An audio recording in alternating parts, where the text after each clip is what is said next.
let's get into playing Kyle. Valued at $1.8 billion, so that's on top of that. And he and the other guys cashed out about $90 million in stock yesterday. Now, co-founders Joe Gebbia and Nathan Blecharczyk, they are now worth over $10 billion, also cashing out some of those shares. Now, in total, American billionaires have gained $1 trillion in wealth just this year. Joe? This is just a perfect CNBC clip. It's everything that's terrible about CNBC in one clip. So the main problem here is they clearly believe in the myth of meritocracy. That's how they're talking. They're talking like, who, me? I'm not like Bernie Sanders. I don't want to punish success. I want to reward success. I think this is wonderful that we have more millionaires and more billionaires now. The idea that the reason why these people are getting wealthy is because they just worked harder than everybody else. That's provably not true. Can you pause for a sec? That's clearly not. I don't remember that the anchor said that they just worked harder than everyone else. No, I think they said worked harder on something that provided more value than anybody else. And that's the essence of it right there. You nailed it, Rob. You're already reframing this to something that nobody said. First off, no one said it was a meritocracy.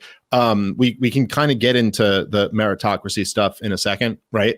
But no one said that. By the way, when he mentioned at the end how much billionaires had gained $1 trillion over the last year, he didn't seem to editorialize that in the slightest. That was literally just reported like news, which is news, however you feel about that. And again, we can get into that in the end.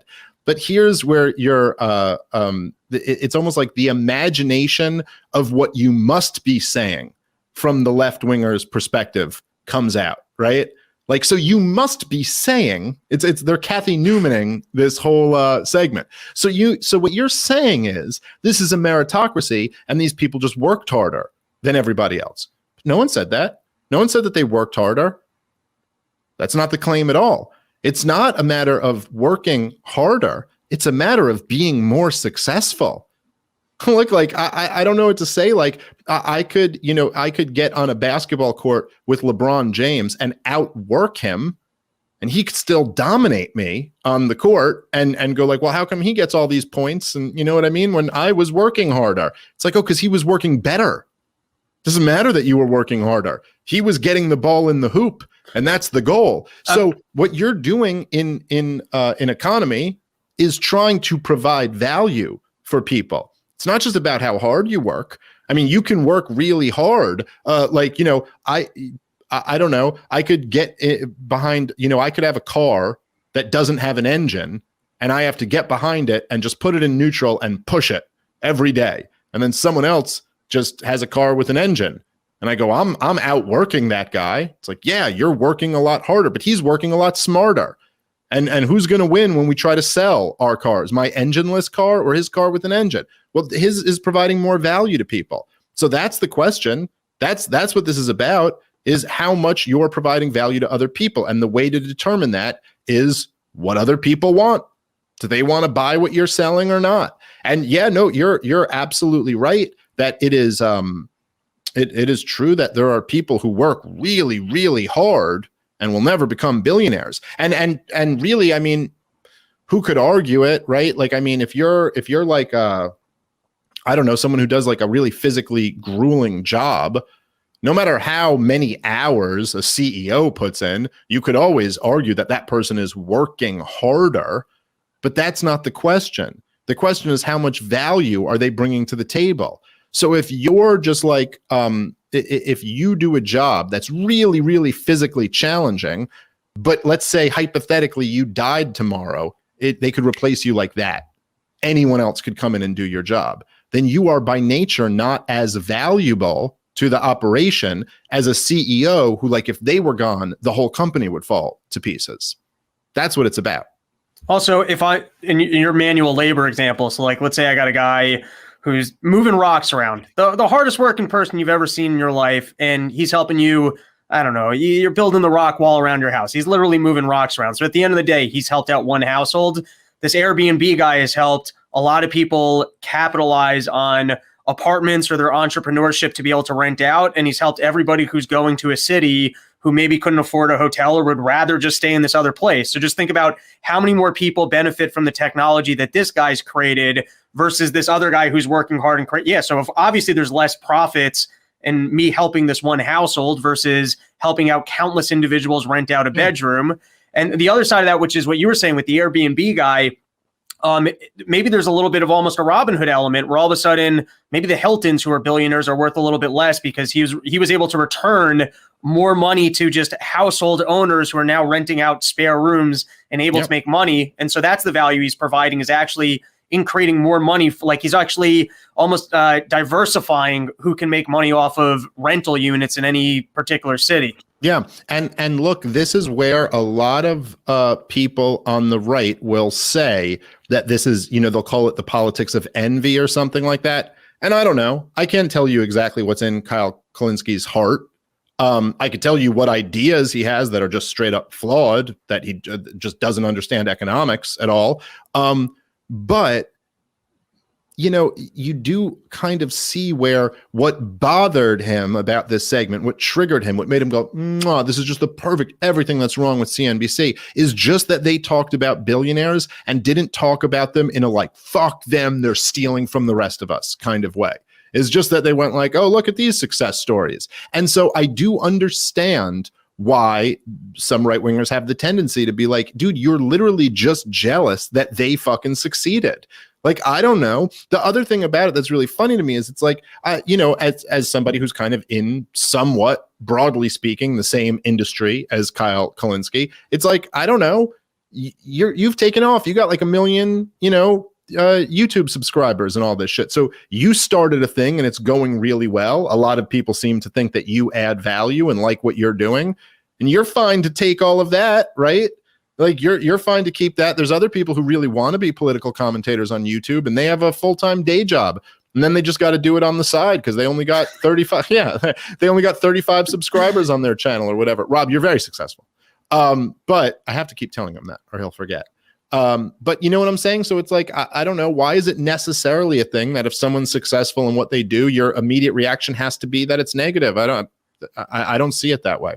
It's actually, by the way, it's not just that it's foolish to be jealous or negative. It's actually at its core, if a person, take the Airbnb people. So they figured out how to better allocate capital in a way that everyone can win. It's like if someone invented a new way that was more efficient to travel, they created an airplane that was half the weight, ran on half the fuel, were able to buy tickets for half the money, and that guy becomes a billionaire. Right. Did anyone lose out that the fact that this guy figured out a better invention that gets us around quicker, faster? It's funny you mentioned that because he's going to get into what his underlying, philosophical assumptions in a second. So let's keep playing.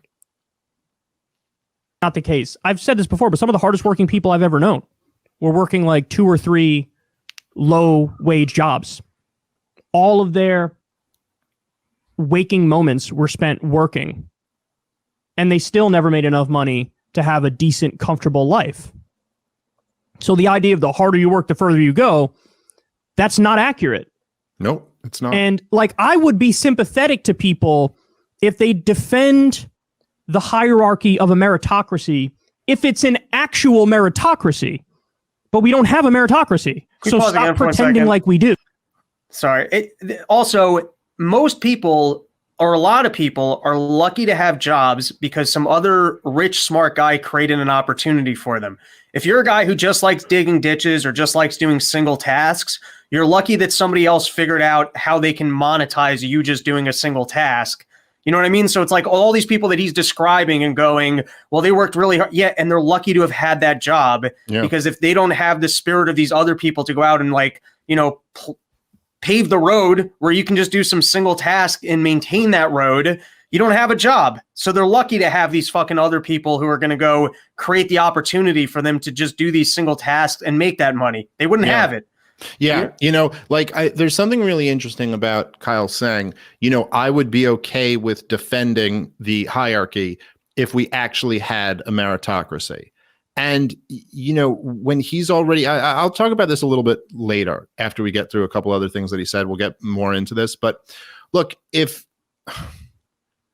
from the way he's already talking, right? He goes like, well, I know people who have worked really, really hard and were broke. And no question, that is true. There's lots of people like that. But so you wonder, like, right, like, again, let's say, just for example, like you use someone's like lugging rocks around, right?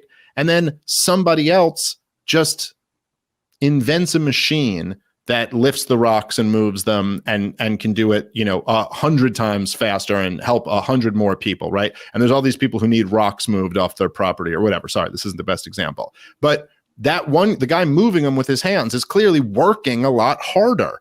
You know what I mean? Like, he's moving rocks with his hands. This other guy just wrote down and built a machine, and now the machine does all the work for him. But what is your idea of a meritocracy? Should the guy who's working harder, does he have more merit? Or is it the guy who helped 100 times as many people? Is he the guy who deserves it? So, we'll talk more about the idea of a meritocracy in a second, but you almost have to wonder with these like economically confused leftists, like, what would your idea of a meritocracy even be? What would amount to merit to you?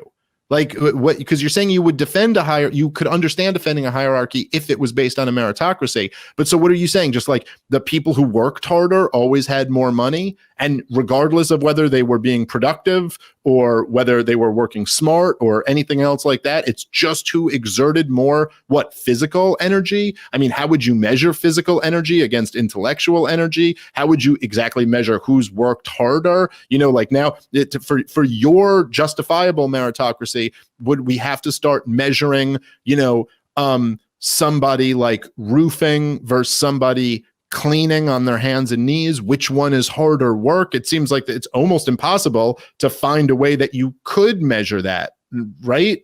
So anyway, just just what I was thinking about this, but let's continue to play because it gets interesting. And then the other thing is they sincerely believe, somebody's wealth doesn't make anybody else poor. But that's not really true either. The idea that like, just because this person's got like $10 billion doesn't mean that this person who's living on less than minimum wage is impacted by this person having $10 billion. And it's like, of course, there's a finite amount of money and wealth. And we need redistributive policies to ameliorate the extreme inequality brought about as a result. Pause it here. Okay. So this is where, just to be clear on what his statement was there, and this is where the rest of it all flows from, right? He said there is a finite amount of money and wealth. All right. Now, what's the old corny line that I guess I could throw out here? It goes like, everyone's entitled to their own opinion, but we're not entitled to our own facts. That is factually wrong. And he's saying it with this kind of like smug sense of superiority. Well, he's like, these idiots, here's what these idiots think. They think if one guy gets $1 billion, that doesn't necessarily negatively impact somebody else and all this stuff. And then he will just say as a fact that it's a fact that there is a finite amount of money and wealth. Now, just to be clear, which is why we're living like cavemen. Yes, that's why we're still living in caves and no one's invented fire yet. We're still eating raw food. This is not an opinion. This is not our opinion versus his opinion. This is as tangible, as demonstrable as any fact ever in the history of the world could be. There is not a finite amount of either wealth or money. In fact, the amounts are changing constantly. And as you just pointed out, like the amount of money, by the way, they print up trillions of dollars every year. So the amount of money is absolutely changing more than me and Rob would like it to, believe it or not. But this is just so easy to disprove. The idea that there's a finite amount of wealth in the world. Like what was interesting to me about this video where I was almost like, shit, I think we got to break this down on the podcast, is that quite often these leftists will imply this without coming out and saying it directly. And I appreciate that he at least said this retarded bullshit out loud so you can understand, okay, so here's why you've got everything else wrong. Because you're wrong about your foundational assumption. And of course, if you were right about that, then a lot of the rest of it makes sense, but you're wrong. You're clearly wrong. Somebody getting wealthy does not mean that they took it away from somebody else. And here, your point is the easiest one to make, right? Like the level of wealth is obviously drastically changed over time. Now, if you were saying the level of wealth is finite, it would seem to reasonably imply that you've been saying this has always been true, right? Like the level of wealth is always finite. So if then how do you explain human beings having the amount of wealth that they had 300-400 years ago compared to what they have today? Clearly, the amount of wealth is drastically increased. And if you're not saying that it's always been finite, why do you think all of a sudden it is now? Do you think we stopped creating things of value? Of course, wealth is created. And so the fact that somebody created more of it does not at all necessarily imply that they took it away from someone else. That's not true. That's not how economics works. And this is like, for someone who's going to get out there and be like a public commentator. And look, I'm sure I'm guilty of this to some degree too. Like we all, you know what I mean? Like get out here and none of us are really experts, but we have our opinions on all of these different things. But you are, with this smug sense of superiority, saying something that would be the most basic foundational lesson of economics. It'd be like the first thing someone should learn if they learned anything about economics, like anything. You would know, like, hey, that statement is a really stupid statement to make. To just like throw it out there, like you're so convinced that you're right, that there is a finite amount of money and wealth in the world. Well, like, no, there's not. In fact, they both fluctuate constantly. They're both every single day. The amount of both is changing. And so, I mean, like, again, just like, I don't even know. It's so obviously wrong that I don't know how many more examples I'd need to disprove it. But if you are actually saying there's a finite amount of wealth, well, then like, you're saying that we can't get wealthier as a society? Is that true for all societies? How about third world countries? Can they not get wealthier? Is that impossible? Or can they only do it if they take away from other people's wealth? Now, of course, if you did believe this, right? If you did believe this, then it would stand to reason that, yeah, if anyone's getting rich, then they have to be taking it away from someone else. But they don't. That's just not true, right? Like if you create something that does not necessarily take anything away from other people, in fact, quite often it makes them richer. Quite often, by you creating new wealth, other people share in the new wealth. This is what's known as the fixed pie fallacy. The idea is like, look, if you order a pizza pie, right, and you have one pie, then you sit there and you go, whatever, we have 8 slices, okay? And if there's 8 of us and you look over at someone's got 3 slices, well, that means there's less for the rest of us to get, right? But that's not how wealth creation works. Wealth creation, some other guy can come in and order another pie and create another pie, As wealth creation is like about, it's more like you're at a pizzeria making pizzas. And some guy might have 5 slices, but maybe he made 3 pies. And there's actually a lot more pizza for everybody else to have now. So this is like really, really basic shit. Anyway, let's go back to the video for a little. Redistributive policies to ameliorate the extreme inequality brought about as a result of either a laissez-faire capitalist system or, in our case, a corporatist system. So, yeah, of course, the redistributive policies are absolutely necessary because the inequality, the wealth inequality and income inequality can get so extreme that, of course, you look at it and you go, well, we should tax that guy and redistribute it and help these people and do it in the form of education, do it in the form of healthcare, in infrastructure, paid vacation time. Like, of course, redistribution is necessary and important and can help ameliorate the, extreme inequality. So the idea of like that person's $10 billion has no reflection on the fact that this person's a working poor person.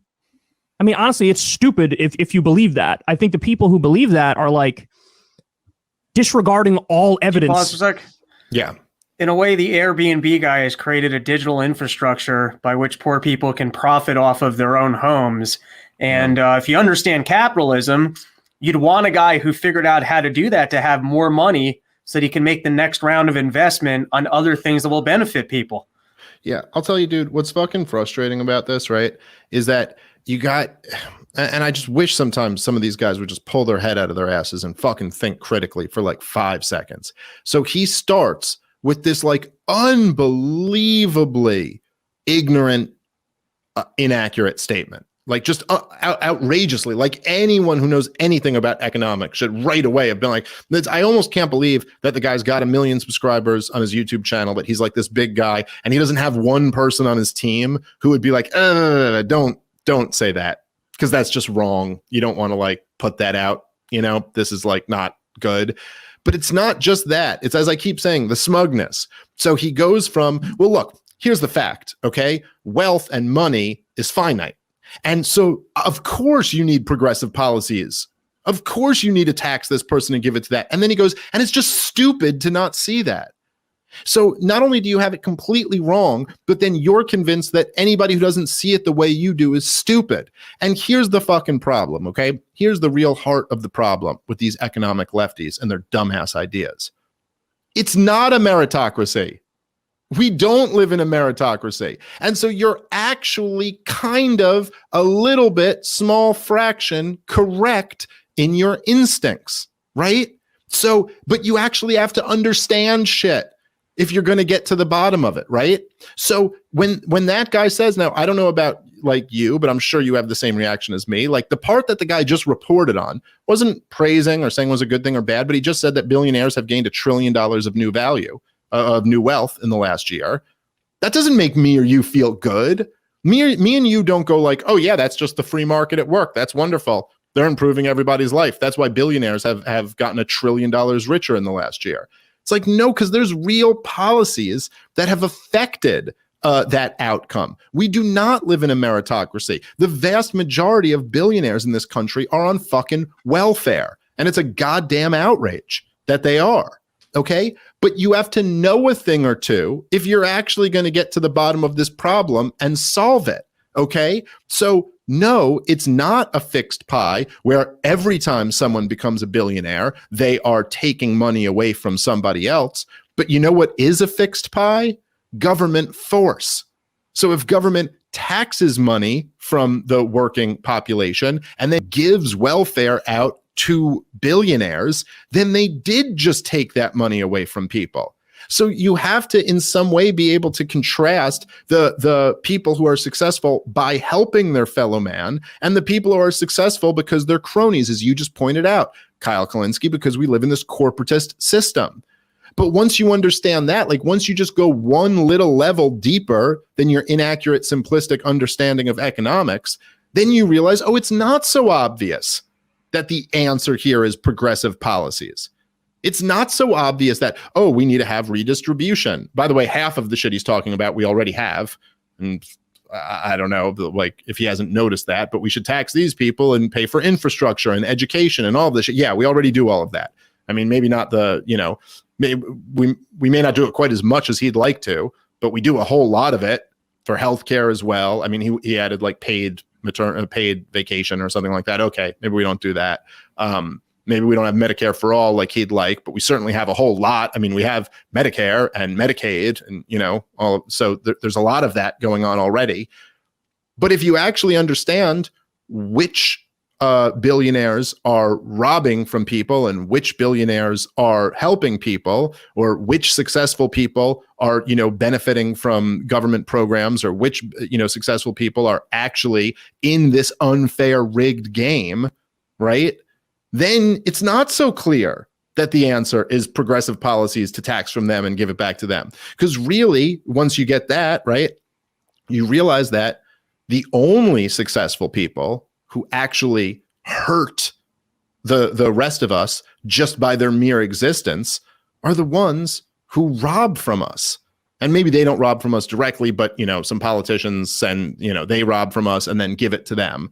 Maybe it's the government locking down small businesses and Amazon reaps all of the benefit of that. Maybe it's the government, you know, printing trillions of dollars, and then the people who are connected to the banks end up getting that money first. I mean, the point is that Kyle is right that this is not a meritocracy, but you have to understand a little bit more than just that in order to have the correct prescription.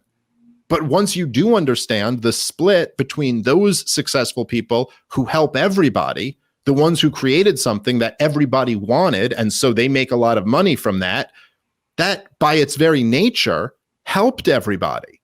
Otherwise, they wouldn't have made a lot of money if they hadn't offered those people something that they wanted more than that money. If they got the money from them voluntarily, it's because those people were like, this is better than my money. That's essentially what you're saying anytime you buy something voluntarily, right? You're saying this is better than my money. Like I could have this new computer, or I could have the money, and I'd rather the computer. So this is better than my money. I'll give you the money for that, right? So that's the essence of it. But the people who have bought off the government to rig the game in their favor, no one ever said that that was better than their money, right? No one ever voluntarily made that decision. So if you understand that for the irrefutable truth that it is, then it's not clear that the answer is progressive policies where we tax from some and give to others. Well, then the answer becomes much more clear, which is that we stop taxing people to give money to billionaires, that we end the corporate welfare, that we end the all of the rules that have been put into place because rich people bought off our government to write rules in their favor. So Kyle Kulinsky is correct that this isn't a meritocracy, and that there are a whole bunch of people who have succeeded off of this system. That's bullshit. But you have to understand a little bit about the way economics work in order to figure this shit out. And if you're still sitting there saying wealth and money is finite, you haven't done, I mean, dude, like, read one fucking free market economist. Just take a, I'm not saying you have to become a free market guy yourself, but at least just know what you're talking about a little bit. And here's the frustrating thing, right? And this is where libertarians need to come in and fucking really explain this shit, is that what you have constantly is someone on the right and someone on the left, right? And so you have a Kyle Kulinsky type saying his dumbass shit that he's saying in this video. Oh, it's completely unfair that anyone's a billionaire, and look at all this income inequality, and this is so unfair. And that's by its very nature. If you're getting rich, you're robbing from someone else. And then you have some right-winger be like, no, idiot, this is a free market. So all the people who got rich because they, provided value. And they're both wrong. They're both fucking wrong. The truth is, Kyle Kulinsky is an idiot who doesn't understand economics. He's not an idiot, but he's an idiot on economics. And the right-wingers are fucking pretending like we live in a free market, and we don't. We live in a completely rigged system that is rigged for the powerful. So this is what people need to wake up and realize. Otherwise, we're just going to be in this disaster for longer and longer.